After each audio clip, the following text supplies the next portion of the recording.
Ah!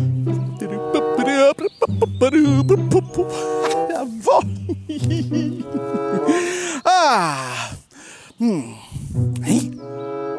On demande un adjoint de bureau. Adjoint de bureau, c'est quoi ça? Ah oui, c'est le bras droit. Ah, mais moi, je suis gaucher. Bah, ça devrait te faire carré. S'occuper du mailing. Devrait être pas mal là-dedans. Répondre aux emails. Easy shot. Faire des pamphlets. Bon, mais je vais gosser ces logiciels un peu, puis je vais sûrement y arriver. Aïe, vraiment, là, je suis down pour ce job-là, moi.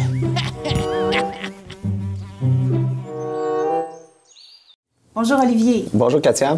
Alors, je te remercie de te prêter au jeu de notre projet sur la promotion du français. Ça me fait plaisir.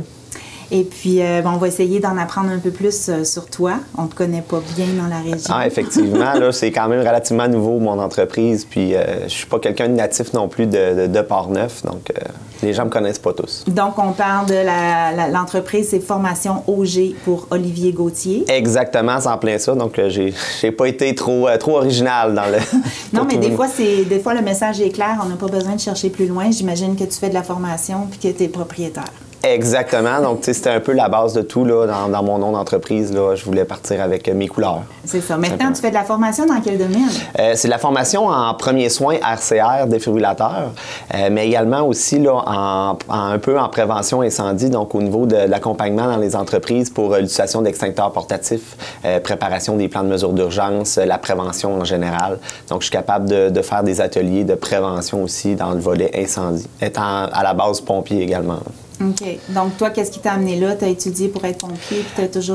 Oui, bien exactement. Tu sais, en fait, je remonte en 2010, quand j'ai commencé ma formation comme pompier en sécurité incendie, j'ai découvert une passion pour le volet médical dans le cadre de ma formation premier répondant médical. Et ça m'a amené tranquillement pas vite à aller suivre des formations en premiers soins, une formation d'instructeur pour en faire à temps partiel, donc de la formation. Et puis... petit peu à petit peu, ben, j'ai décidé de lancer mon entreprise. J'ai un père qui était en affaires quand même toute sa vie, donc je pense que j'avais peut-être la petite fibre entrepreneuriale, le leadership, le goût d'avancer dans ça. Donc, c'est ce qui a fait que j'ai lancé mon entreprise là, officiellement. Je me suis enregistré en 2020. Donc, ça fait quand même... récent. Oui, c'est ça. Ça fait quand même, presque 13 ans que je suis dans le domaine. Par contre, j'ai pas encore 2 ans là, d'enregistrement au niveau de l'entreprise. C'est bon. Et puis, toi, tu continues à être pompier? Oui, je suis encore pompier à temps partiel, en fait, pour la région, pour le service de la régie portneuvoise, qui est en fait l'union du service de Cap Santé et de Portneuf, qui est une fusion récente. Mais j'agis à titre de lieutenant là, aux opérations et à la prévention pour ce service-là depuis quand même plusieurs années. Puis, j'essaie de rester actif. Est-ce que ça te laisse beaucoup de temps pour ton entreprise ou il y a tellement de feu que... Non, je réussis. Oui, je réussis à avoir le temps. Puis tu sais, c'est un service à temps partiel, donc je peux mettre le temps que j'ai en fait pour le service incendie. On a des responsabilités, on a des tâches, mais si je peux pas en prendre plus, j'en prends pas plus.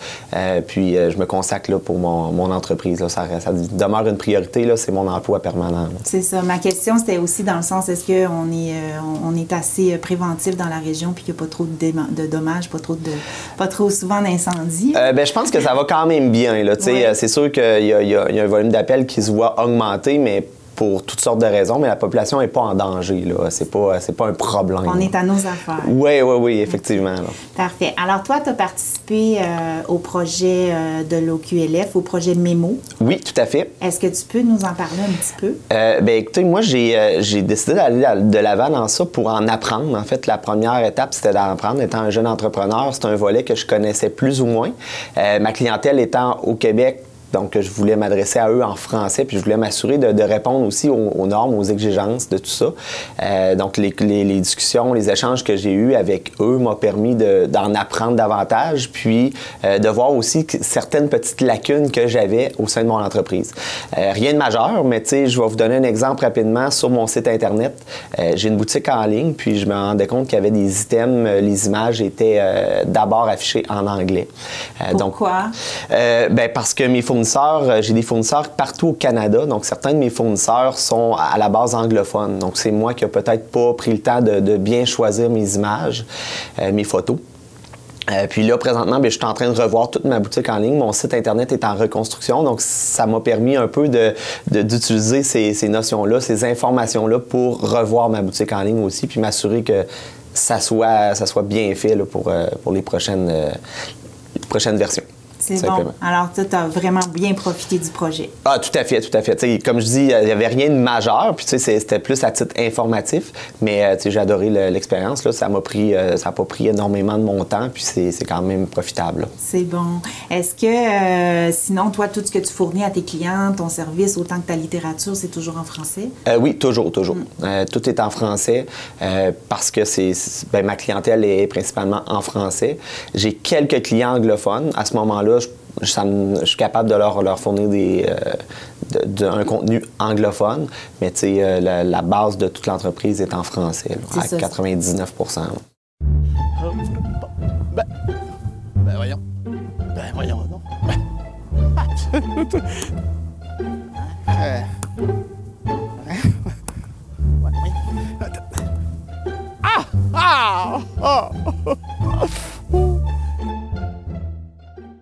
Alors, Olivier, dis-moi, est-ce que ton entreprise, comment elle se différencie des autres entreprises? Bien, écoutez, mon entreprise, c'est pas simplement de la formation en RCA premiers soins. Je couvre aussi tout le volet de vente et de location d'équipements de premiers soins. Donc, quand on parle de besoins en trousse de premiers secours, achat d'un défibrillateur, des locations d'équipements pour des événements. Donc, je suis en mesure de faire tout ça.